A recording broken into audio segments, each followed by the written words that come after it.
Real world के मुअज़्ज़िज़ दोस्तों, मैं हूं माजिद मलिक और आप तमाम देखने और सुनने वालों को अस्सलाम वालेकुम।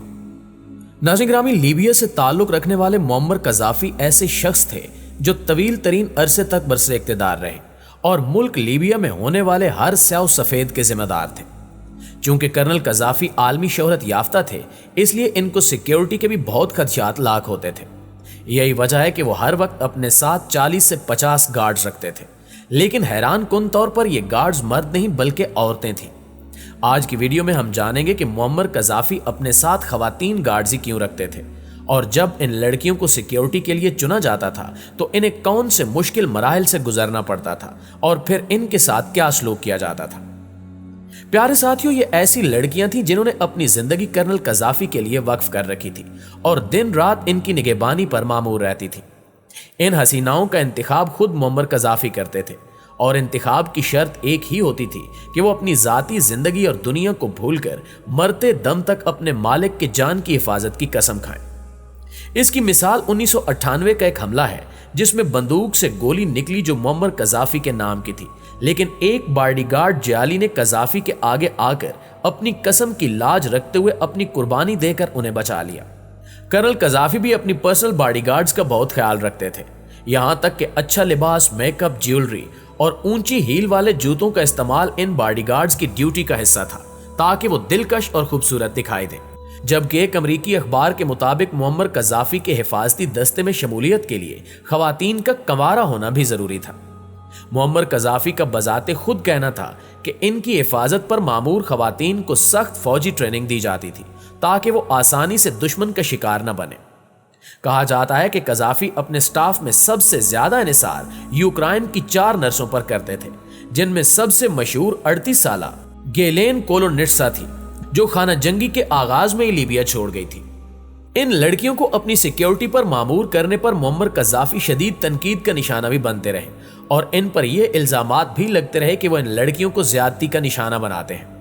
इस हवाले से जनरल कज़ाफ़ी के घर में बतौर नर्स काम करने वाली ओक्साना ब्लिंस्काया का कहना है कि मैं कर्नल कज़ाफ़ी और इनके खानदान की जाती नर्स के तौर पर काम कर चुकी हूं और इनके साथ कई बैरूनी ममालिक का सफर भी कर चुकी हूं और सिर्फ मैं ही नहीं बल्कि मेरे साथ और भी कई नर्सें ये ड्यूटी सर अंजाम दे रही थी।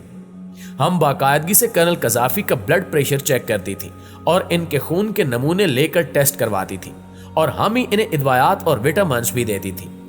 ओक्साना का एक इंटरव्यू के दौरान मजीद कहना था कि हम तमाम नर्सों ने अपना ड्यूटी शेड्यूल खुद मुतय्यन कर रखा था कि किस वक्त कौन कर्नल कज़ाफ़ी और इनके खानदान के साथ ड्यूटी सर अंजाम देगी। हत्ता कि सफर के दौरान ड्यूटी के लिए भी नर्सेज का इंतखाब हम खुद करती थी। लिहाजा कर्नल कज़ाफ़ी की जाती नर्सेज के तौर पर हमारा तजुर्बा इंतहाई उम्दा रहा। मैं नहीं जानती कि कर्नल कज़ाफ़ी की नर्सों और खवातीन बॉडीगार्ड से मुतल्लिक ये बात किसने फैलाई कि हमारा कर्नल कज़ाफ़ी के साथ कोई जिनसी ताल्लुक भी था। कर्नल कज़ाफ़ी की बीवी, इनके बच्चे, इनके पोते पोतियां और हुकूमती अमाल हर वक्त इनके इर्द गिर्द मौजूद होते थे और हम में से कभी भी कोई नर्स या खातून बॉडीगार्ड अकेली कर्नल कज़ाफ़ी के साथ एक लम्हे के लिए भी नहीं रह सकती थी। ओक्साना ने मजीद बताया कि कर्नल कज़ाफ़ी के घर ड्यूटी के कवानीन बहुत सख्त थे, यहां तक कि हम नर्सों को मेकअप के साथ ड्यूटी पर आने की इजाजत नहीं थी, जबकि लिबास के मामले में भी हमें बहुत एहतियात बरतनी पड़ती थी। मुझे ये तो मालूम नहीं कि कर्नल कज़ाफ़ी का अपने खानदान के अफराद के साथ रवैया कैसा था, मगर हमारे साथ वो बहुत अच्छा सलूक करते थे। वो हमारी किसी भी गलती पर कभी गुस्से का इजहार नहीं करते थे बल्कि नरमी के साथ हमें समझाते थे।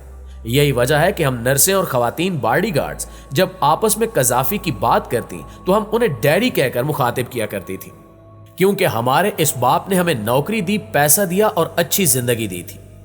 नाज़रीन ग्रामी, मुअम्मर कज़ाफ़ी की सरबराही तवील अरसे तक कायम रही, लेकिन फिर वो खाल के हकीकी से जा मिले। ये 20 अक्टूबर 2011 का दिन था जब नेटो के त्यारे लीबिया के सदर मुअम्मर कज़ाफ़ी की सूरत से निकलने वाले कानवाय पर हमला आवर हुए और इसके साथ ही मुसल्ला शोरशी लश्कर ने भी कानवाय पर धावा बोल दिया। कर्नल कज़ाफ़ी और इनके साथी मुकाबला करते रहे मगर कामयाब ना हुए और इनके बेशतर साथी मारे गए और खुद इन्हें जख्मी हालत में गिरफ्तार कर लिया गया। शदीद जख्मी मुअम्मर कज़ाफ़ी की तस्वीर और वीडियोस दुनिया भर के न्यूज चैनल्स पर दिखाई जाने लगी। मुसल्ला गुंडे इन्हें घसीट रहे थे और इनकी तौहीन कर रहे थे, मगर वो इन सब चीजों से बेनियाज थे। کہا جاتا ہے کہ لیبیا کے سابق صدر معمر قذافی کو جب قتل کیا گیا تو اس وقت ان کی زبان پر الفاظ تھے، میں نے تمہارا کیا بگاڑا ہے۔ اس حوالے سے گزشتہ دنوں پرانی خفیہ ای میل سامنے آئی ہیں جنہیں دیکھ کر معلوم ہوتا ہے کہ معمر قذافی کو اس لیے بے دردی سے قتل کیا گیا کیونکہ فرانس افریقی ممالک میں اپنی مالی دھاک برقرار رکھنا چاہتے تھے۔ سابق امریکی وزیر خارجہ ہیلری کلنٹن کی 2016 میں سامنے آنے والی خفیہ ای میلز کا حصہ محکمہ خارجہ نے جاری کیا اور ان جاری کردہ ای میلز کی تعداد تقریباً 3000 ہے۔ ان خطوط کو پڑھ کر معلوم ہوتا ہے کہ ان میں اس بات کے ٹھوس ثبوت موجود ہیں کہ مغربی ممالک نے نیٹو کو معمر قذافی کی حکومت کا تختہ الٹنے کے لیے استعمال کیا۔ نیٹو کی جانب سے قذافی کا تختہ الٹنا عوام کی فلاح کے لیے کیا جانے والا اقدام نہیں تھا، بلکہ اس کا مقصد قذافی کو سونے کی بنیاد پر افریقی خطے میں فرانسیسی اور یورپی کرنسی کی طرح مقامی مشترکہ کرنسی متعارف کرانے سے روکنا تھا، کیونکہ ایسا ہونے کی صورت میں مغربی مرکزی بینکاری کی اجارہ داری ختم ہونے کا خدشہ تھا۔ اس حوالے سے فارن پالیسی جرنل کا کہنا ہے کہ ای میل میں سابق فرانسیسی صدر نکولس سرگوزی کو لیبیا پر حملہ کرنے کے خواہشمندوں میں سر فہرست بتایا گیا۔ ان کے وحشیانہ اور شرمناک قتل کے بعد کہا گیا کہ وہ آخری لمحات میں قاتلوں سے گولی نہ چلانے کی التجا کر رہے تھے، مگر اس کے قاتل ایسی کوئی تصویر یا ویڈیو پیش نہیں کر سکے۔ یقیناً قذافی کے طرز عمل نے انہیں مایوس کیا، ورنہ التجا کرتے قذافی کی تصویر یا ویڈیو سے زیادہ قیمتی شے ان کے لیے کیا ہو سکتی تھی۔ اونٹنی کے دودھ اور کھجور کے دلدادہ معمر قذافی کو صحرائے اعظم کے کسی نامعلوم گوشے میں دفن کر دیا گیا، یعنی زندہ قذافی سے خائف رہنے والے ان کی قبر تک سے خوف زدہ تھے، یہاں تک کہ ان کی شورۂ آفاق کتاب سبز کتاب کو چوراہوں پر نظر آتش کیا گیا۔ لیکن یہ بھی حقیقت ہے کہ کسی بھی افکار کو اس طرح ختم نہیں کیا جا سکتا۔ قذافی کے قتل پر خوب شادیانے بجائے گئے اور باراک اوباما نے اپنی خوشی کا اظہار ان لفظوں میں کیا کہ ہم نے بالکل ویسا ہی کیا جیسا کہ ہم نے کہا تھا۔ اسی طرح جرمن چانسلر انجیلا مرکل نے اسے پرامن اور سیاسی آغاز کا صاف راستہ قرار دیا۔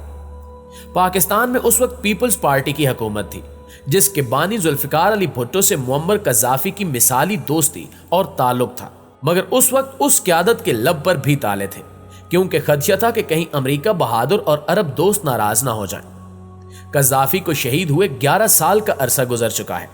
اس عرصے میں لیبیائی عوام نے کیا کھویا اور کیا پایا، اس کا موازنہ کوئی مشکل کام نہیں ہے۔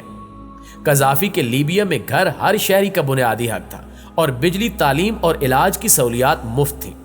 لیبیا میں علاج اور تعلیم کی صحیح سہولیات نہ ملنے کی صورت میں حکومت بنا کسی خرچے کے شہریوں کو بیرون ملک بھجواتی تھی، بنا سود کے قرض دیا جاتا تھا اور ہر نئے شادی شدہ جوڑے کو نیا گھر بنانے کے لیے $50,000 مفت دیے جاتے تھے، یہاں تک کہ ہر شہری کو اپنی گاڑی خریدنے کے لیے حکومت 50% سبسڈی فراہم کرتی تھی۔ پیٹرول کی قیمت $0.14 امریکی فی لیٹر تھی اور کسانوں کو زمین سے لے کر زرعی آلات، بیج اور کھاد تک مفت فراہم کیے جاتے تھے۔ جی تو پیارے ساتھیوں، یہ تھی ہماری آج کی ویڈیو۔ آپ دوستوں کی رائے اس حوالے سے کیا کہتی ہے کمنٹ کر کے ہمارے ساتھ شیئر ضرور کیجیے گا۔ انشاءاللہ آپ سے ملاقات ہوتی ہے اگلی ویڈیو میں، تب تک اپنا اور اپنے پیاروں کا ڈھیر سارا خیال رکھیے گا۔ اللہ نگہبان۔